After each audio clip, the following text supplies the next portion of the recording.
যেদিন থেকে মুর্শিদাবাদ জেলা কংগ্রেসের ডাকে এই সভা ঘোষণা করা হয়েছে, সেদিন থেকে তৃণমূলের নেতা নেত্রীদের নিদ হারাম হয়ে গেছে।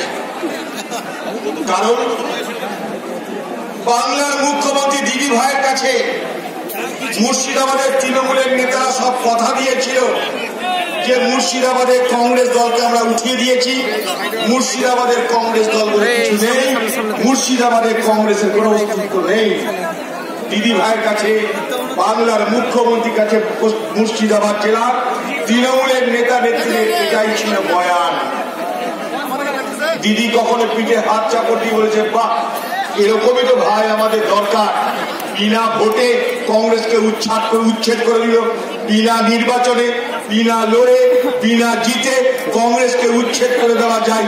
এটা তো আমার নেতৃত্বে মুর্শিদাবাদে প্রমাণ হলো, আমি বাংলাতে অন্যান্য জায়গাতেও প্রমাণ করব। তাই পশ্চিমবঙ্গের দিদি ভাই, তার এখানকার আদরের যে সমস্ত ভাই আমচা চামচা গামছা, তাদেরকে অনেক ধন্যবাদ জানিয়েছেন। এবার সভা হচ্ছে। যেদিন আমরা মুর্শিদাবাদ জেলার এই সভার কথা ঘোষণা করেছি, সেদিন আমরা বলেছিলাম যে যখন পবিত্র ঈদ হয়, মিলন উৎসব, তার আগে 1 মাস ধরে রমজান হয়। মুর্শিদাবাদ জেলার কংগ্রেস কর্মীরা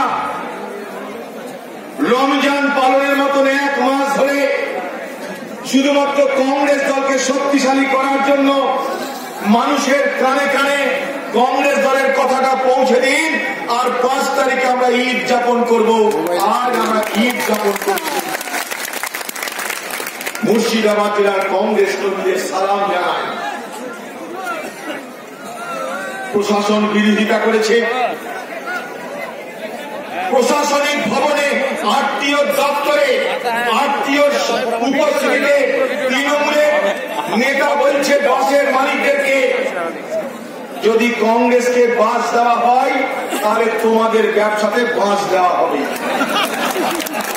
তৃণমূলের নেতা বলছে বাসের মালিকদের, বাসের মালিকরা তো ভয় পাবেই, কারণ তাদের পারমিট ক্যান্সেল করার ভয় আছে, তাদের গাড়িতে প্যাসেঞ্জার বেশি তুললে বিপদ হবে তার ভয় আছে, তৃণমূলের মস্তানদের হামলা আছে, তাই তারা তো ভীত হবেই।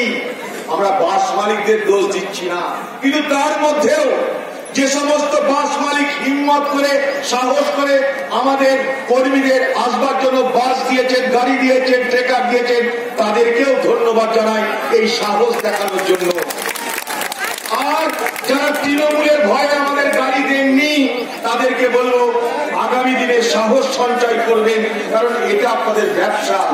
আমরা আপনাদের কাছে বিনা পয়সায় জোর করে বাস চাইনি, পয়সার বিনিময়ে ভাড়া দিয়ে বাস চেয়েছি। এখানে আমাদের কোনো অন্যায় নেই, কারণ এটা আপনার বাণিজ্য।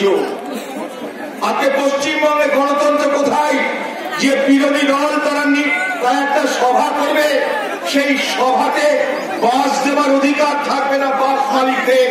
আমরা কোন রাজত্বে বাস করছি বাংলার মানুষ বোঝার চেষ্টা করুন। তৃণমূলের নেতাদের ভয়, যারা মুর্শিদাবাদের দায়িত্বে আছে, যারা মুর্শিদাবাদের সংগঠন করে, তাদের ভয় যদি কংগ্রেস দলের সভা সফল হয়ে যায় তাহলে তাদের চাকরি নিয়ে টানাটানি করতে পারে। তাই কংগ্রেসের সভাকে আটকানোর ব্যবস্থা করো। আধিকারিকরা বলছে বাস দেওয়া চলবে না, মস্তান বলছে বাস দেওয়া চলবে না। আমাদের হাতে টাকা নেই, পয়সা নেই, আমরা বিরিয়ানি পোলাও খাওয়াতে পারবো না জানি। সকালবেলায় বেরিয়েছেন, বাড়ি থেকে খিদে লেগেছে আপনাদের, আমরা আপনাদের খাবার সরবরাহ করতে পারছি না, কিন্তু তবুও কংগ্রেস দলের কর্মীরা আপনার ঠাঁই দাঁড়িয়ে আছে ঘন্টার পর ঘন্টা ধরে কংগ্রেসের এই জনসভায়। একটা দল 40 বছরের উপরে ক্ষমতায় নেই। আমাদের দলের শয়ে শয়ে কর্মীকে জেলে নিক্ষেপ করা হয়েছে, মিথ্যা কেসের মামলায় কংগ্রেস কর্মীদের জেলে বন্দী করা হয়েছে। পঞ্চায়েত নাই, জেলা পরিষদ নাই, পঞ্চায়েত সমিতি নাই, পৌরসভা নাই, কিন্তু মানুষের বলের কোনো কমতি নাই। এখনো পিছনে বাজনা বাজছে, এখনো মানুষের মিছিল এসেই যাচ্ছে এসেই যাচ্ছে। দালুদা এসছে মালদা থেকে, আমি মুর্শিদাবাদ। এই দুই জেলাতে মানুষ, আপনারা জানেন, মালদা মুর্শিদাবাদ আমের জন্য বিখ্যাত। আম গাছে মুকুল ধরেছে, আম ফলবে আগামী দিনে। কিন্তু আম ফলার আগে বাগানে বাগানে হুনুদের উপদ্রব শুরু হয়।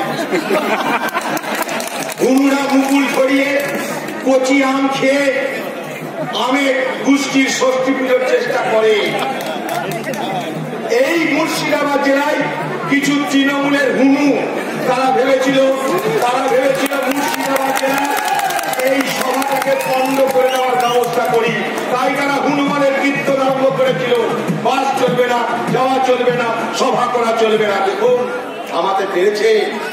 जब हाथी चले बाजार तो कुत्ता पूछे। আমাদের পেরেছে। আমাদের এখানে মুখ্যমন্ত্রী দুই আদরের ভাই আছে, টিএমআরএসপি রামু আর সামু, তারাও পারেনি আমাদের আটকাতে। আজকে পুলিশ দিয়ে বিভিন্ন রাস্তায় যাতে বাস আসতে না পারে তার জন্য অনেক কিছু কায়দা করা হয়েছে।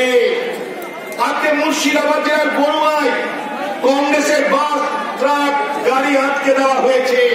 রাস্তায় রাস্তায় ট্রাফিক ব্যবস্থাকে জটিল করে দিয়ে যাতায়াত দেরি করে আমাদের কংগ্রেসের কর্মীদের ধৈর্য চ্যুতি ঘটিয়ে তাদেরকে বাড়ি ফিরে যাওয়ার ব্যবস্থা করা হয়েছে। কিন্তু কংগ্রেস শোনেনি, কংগ্রেসের কর্মীরা শোনেনি। তাই আজ এখনো মানুষের ফল কংগ্রেসের সভা মঞ্চের দিকে ধাবিত হচ্ছে। মুর্শিদাবাদ জেলার কংগ্রেস দেখিয়ে দিল, মুর্শিদাবাদ জেলার কংগ্রেস দেখিয়ে দিল, মুর্শিদাবাদ জেলার কংগ্রেস দেখিয়ে দিল। लाख मुराद बुरा चाहे तो क्या होता है, वही होता है जो मंजूरे खुदा होते हैं। আপনারা চেয়েছেন তাই এখানে সভা হয়েছে। সন্ত্রাস করে কংগ্রেসকে দমিয়ে রাখা যাবে না। সন্ত্রাস যদি শেষ কথা বলতো তাহলে বাংলায় মুখ্যমন্ত্রী মমতা ব্যানার্জির তৃণমূল সরকার গঠিত হতো না। তাই সেই ইতিহাস থেকে শিক্ষা নিয়ে বলছি, সন্ত্রাস শেষ কথা বলে কোন সিদ্ধান্ত নিতে পারে না। সন্ত্রাস সাময়িক, এই সন্ত্রাস থামাতে হবে, থামবে, থামানো হবে। গাছে যখন আম ধরে হুনু অত্যাচার করতে আসে, হুনুকে তাড়াতে বোমা মারার দরকার নাই, পটকা মারলেই হবে। হুনু লেন্সি তুলে ধরবে। পূর্ব মেদিনীপুরে তৃণমূল দলের উপপ্রধান মানুষের ভালো ভালো জমি দখল করছে কি করে? নোনা জল ভরে দিয়ে। মানুষের ভালো ভালো চাষের জমি নোনা জল ভরে দিচ্ছে তৃণমূলের প্রধান উপপ্রধান। কেন?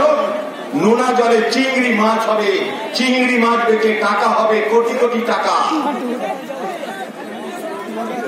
ভালো ভালো জমি শেষ হয়ে গেল, মানুষ পাগল হয়ে যাচ্ছে। তৃণমূলের নেতাদের বলছে, বিডিওকে বলছে, এসডিওকে বলছে, ডিএমকে বলছে, কোনো কাজ হচ্ছে না। গ্রামের মানুষ সিদ্ধান্ত নিল রুখতে হবে, প্রতিবাদ করতে হবে। তারা বলল আমাদের সবুজ ফসলের জমিতে নোনা জল ঢুকতে দেওয়া হবে না। রেগে উঠল তৃণমূলের নেতা।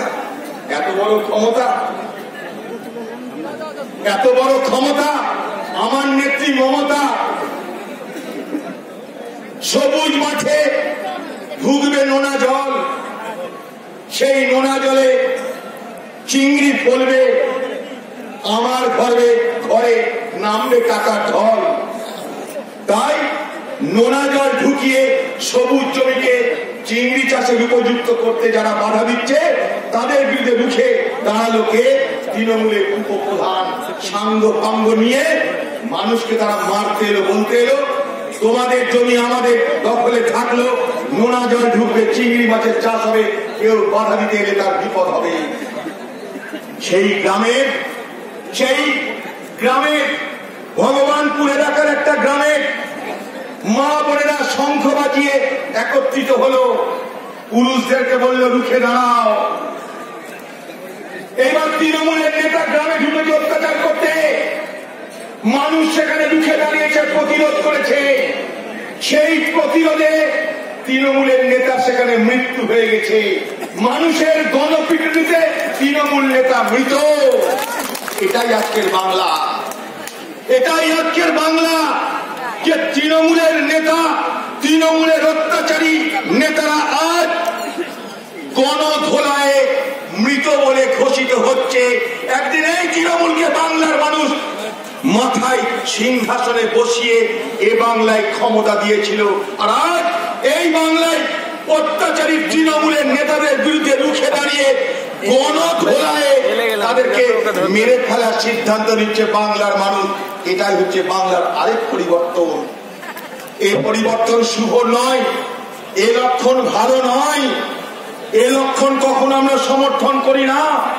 আইন নিজ হাতে তুলে নেওয়ার জন্য কখনো কংগ্রেস প্রশ্রয় দেয় না, কিন্তু যা হচ্ছে তা দেখতে পাচ্ছি, যা হচ্ছে আপনারা দেখতে পাচ্ছেন। যখন হচ্ছে তখন কেন হচ্ছে তার অনুসন্ধান করতে হবে।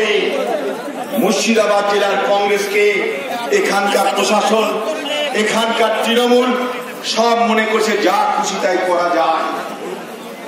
কংগ্রেসের কর্মীরা এটা বোঝার চেষ্টা করবেন। এখানকার প্রশাসন মনে করছে কংগ্রেসকে যা খুশি তাই করা যায়, এখানকার তৃণমূল মনে করছে কংগ্রেসকে যা খুশি তাই করা যায়। তার কারণ কংগ্রেসের কটা নির্বাচিত জনপ্রতিনিধি তাদের দলে চলে গেছে। আমরা যাদেরকে টিকিট দিয়েছিলাম, আপনারা যাদেরকে ক্যান্ডিডেট করেছিলেন, কংগ্রেস দল ছেড়ে তারা পালিয়েছে তৃণমূল দলে রোজগার করতে, কামাতে। তাই একটা কথা বলবো, আগামী পঞ্চায়েত ভোটের আগে, আগামী পঞ্চায়েত ভোটের আগে একটা কথা বলবো, हर फूल खुशबूदार नहीं होता है, हर पत्थर चमकदार नहीं होता है। दोस्त, दोस्ती करने से पहले देख लेना, क्योंकि हर दोस्त वफादार नहीं होता है। প্রত্যেক ফুলের সুগন্ধ হয় না, প্রত্যেক পাথর চকমকি হয় না। তাই দোস্তি করার আগে, টিকিট দেওয়ার আগে দেখে নেবেন যাতে সেই সমস্ত টিকিট প্রাপ্তরা তাদের বিক্রি না হয়ে যায়। আজ এখানে যারা উপস্থিত হয়েছে, আজ যারা এখানে আছি, সবারই বুকে একটা পোস্টার আমি লাগিয়ে দিতে চাই, we are not for sale. আমরা বিক্রির জন্য নয়, আমাদেরকে খরিদ করা যায় না।